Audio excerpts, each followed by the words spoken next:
So I decided I'm gonna bring the car channel back, and Phil is gonna be a huge part of it because he's a car guy. He comes from the car world.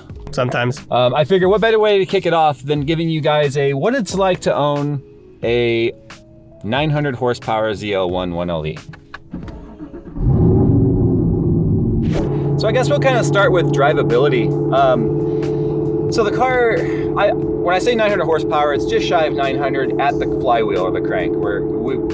Everyone says it's 650 horsepower because that's what it's measured by the factory, and then with all the mods and stuff, we take the horsepower that's calculated at the wheels and then count for 15 to 18% drivetrain loss. That's how we get to like 896 or something is what it's at. But when it comes to drivability, it's one of those things where that's gonna depend entirely like on your tuner. So this car's been tuned like 3 different times because I've changed things on it a few times.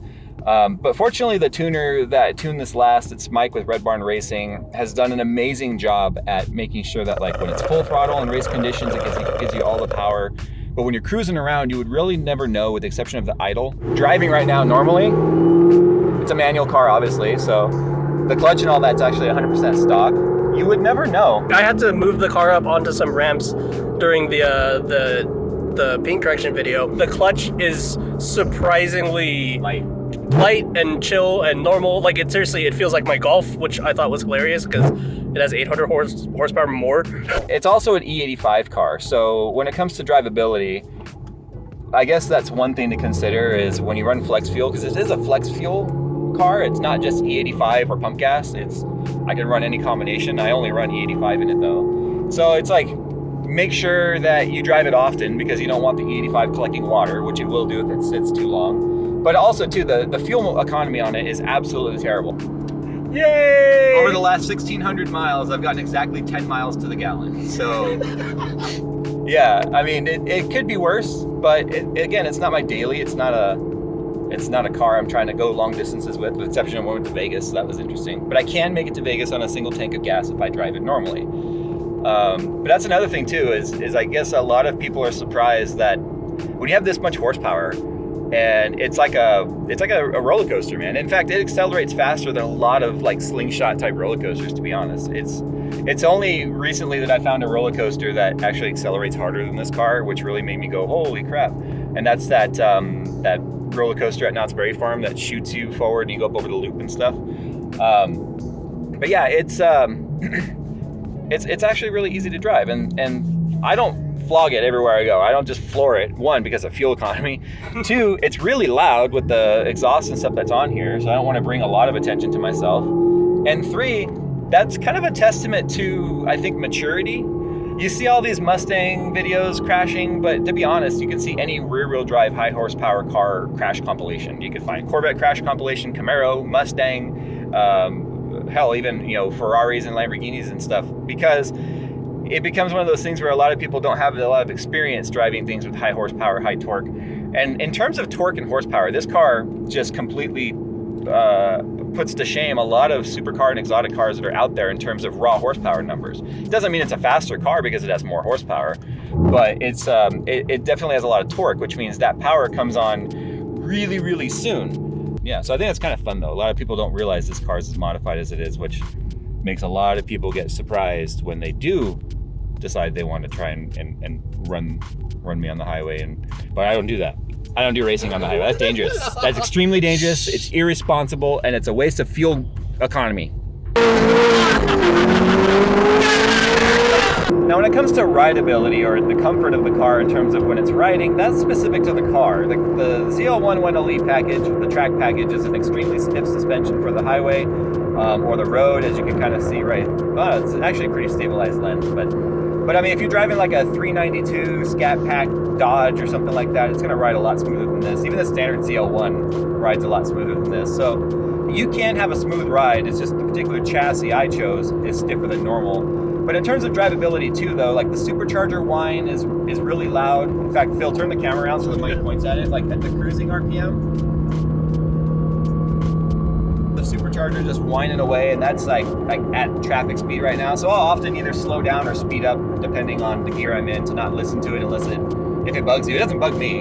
I'm used to all the noises this car makes. So although it drives like normal, it makes a lot more noises than it normally would. The exhaust is loud, the road noise is loud, the supercharger is loud. which are all the things I love about this car. Full throttle street trucks.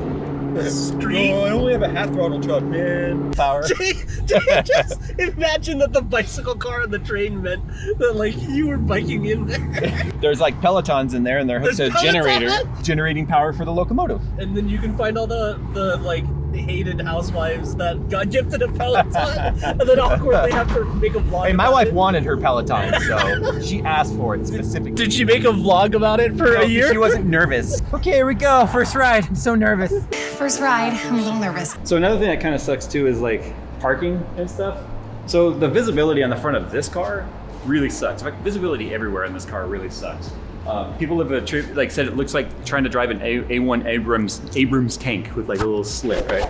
I can't see anywhere near the front of this car. When I'm behind the wheel, all I see is like this right here, this hump, and that's it. Can't see the front. A parking block like over there would completely ruin your day. There's no front parking sensors on this car at all.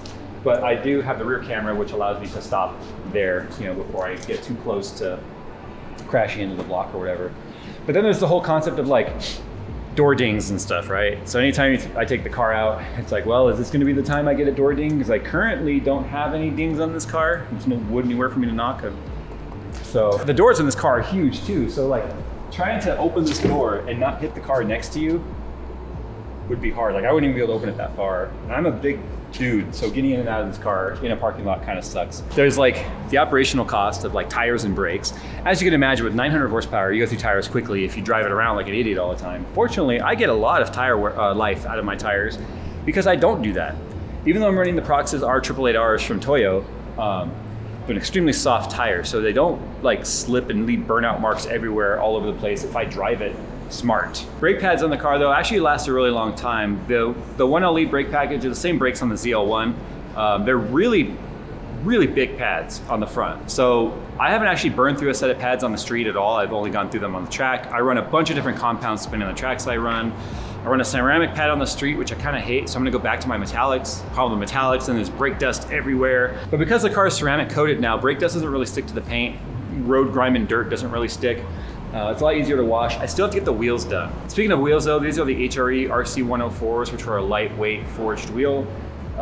Constantly worried about like them getting scratched or curbed or something like that. I have actually curbed this car once already. I destroyed this side skirt right here in the front because I'm an idiot and I pulled into a parking spot too tight, caught the edge of the curb on the end spot, and my auto body guy that I use and I trust with all my cars did an amazing job repairing it. That's actually the same side skirt. It's not replaced, it's repaired.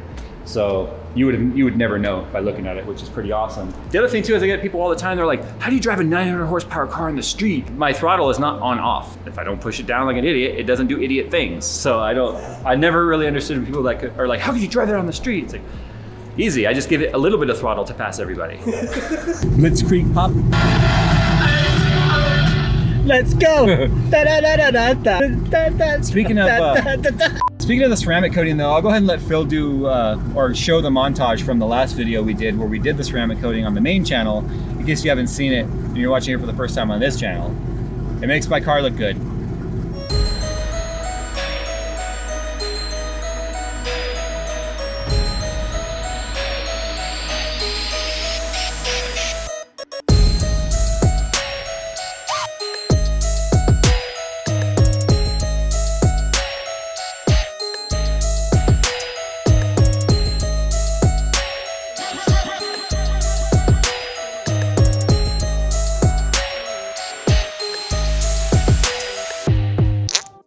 It's zoomed in all the way. Are you going? Are you going? So there's another aspect of driving this car around, and that is unwanted attention. Because there's people out there that automatically are just like, oh, fuck that guy, because my car is loud, and I don't drive it like an idiot, but it's loud, it's intrusive, it can affect your tea time, right? Both golf and drink.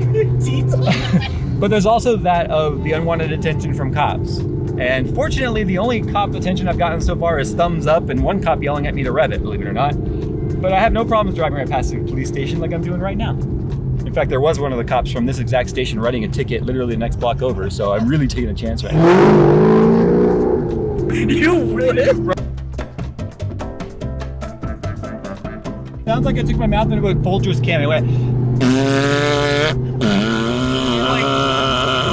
Like an electric vibrator got stuck in a cotton and an electric weed whacker at the same time. Oh yeah, so one thing that kind of cracked me up, because my feet are small enough to heel toe, and Jay's can't. And so I always wondered why all of his cars had auto rev or auto blippers. Because it doesn't screw up. Yeah, well, it is perfect. And it sounds amazing. it's insurance against money shift. Because if I'm like dude, I like think I'm upshifting the car's all wrong. I'm like, oh, wrong gear. Here, I'll try it manually on that. Oh god. Well, it was all that revving. The rev match makes the gas mileage worse. It Yeah, really that- does. that It legitimately does. Because my knees go like that to clear the wheel, my feet are like that. You need to be able to do that. We also look really stupid right now. Footloose. So remember how literally we just got gas? It's one tick below F now. And all this stuff that I'm talking about, though, honestly, about what it's like having this car, I'm not one of those people that buy it and save it for the next person. In fact, in terms of miles, 18,469 miles on this car. And it was at about 5,000 miles when I had the engine and all the engine work done and had it torn apart, the cam and all that sort of stuff. So I've got a good 13,000 miles experience now with this kind of horsepower and what it's like to drive it. Okay, having a 900 horsepower car, I guess to recap, not a good daily at all. Expensive tires, expensive brakes, wear and tear on it is really high. I've already but maintenance wise, had all the valve springs replaced because they're double springs, and one of the things you do with a high horsepower push rod engine like this is you change your valve springs like every 20,000 miles or so. I did it early at 13,000 because I road raced it and all that sort of stuff, so it was under way more tension. Not expensive to do even, because given the grand cost of this car, you know, paying $400 for springs and then paying my mechanic a few $100 to put them in is worth it versus the price of replacing this engine if I float a valve. A little bit to deal with when it comes to being inconvenient in that I can't just start it up and drive it. You should always let your engine warm up a little bit before you drive it, even a 200 horsepower sedan. But this car is especially worse because of the E85. The E85, with it not being a factory flex fuel car, and it's got secondary fuel systems and flex fuel sensors and stuff that are installed. My car, until it starts getting some temperature in it, hey, there's a car backwards over there on the ramp. That's not supposed to happen. Wait, what? Then you probably don't need a 900 horsepower. Jeez. But because of the flex fuel, it needs some cylinder temperature before it starts to burn properly with the E85. I can't just get in this car, turn it on, and drive it. It'll kind of stumble and fall on its face a bit. So I usually let it warm up for 2 or 3 minutes before I drive it. And then even then, until the car is up to full operating temperature, I mean, my oil temp is at least 180 degrees. My water temp is up to 150 or higher. I don't consider this car ready to even go above like quarter throttle. So I don't even take the RPMs above 3,000 RPM when it's cold and I'm driving it. So that's kind of true for any car if you want to know the truth. But all those things are worth it because it's a fun car. It's a car that I've taken to the racetrack plenty of times. It's fun to know that I'm faster than about 99.9% of the cars in this area. There are a few folks around here who I know are faster. I've yet to encounter them yet. I would love to encounter them because I want to know by just how much. And I've also broken a few hearts in this car too of people that had never lost a race until they met me. That's always fun. And then we become friends. You know what I'm going to say when the day comes that I lose a freeway race in this, because I've honestly not lost one yet, I'm going to be like, bitchin' car, dude. Seriously, if anyone out there has a faster car, man, then you know exactly what it's like having a fast car. And I think we all would agree they're fun, they're expensive, they're inconvenient, they're non-practical, and they are a way of life. All right, guys, the car channel's back. Maybe we'll do a video about Phil's golf, like getting it running again.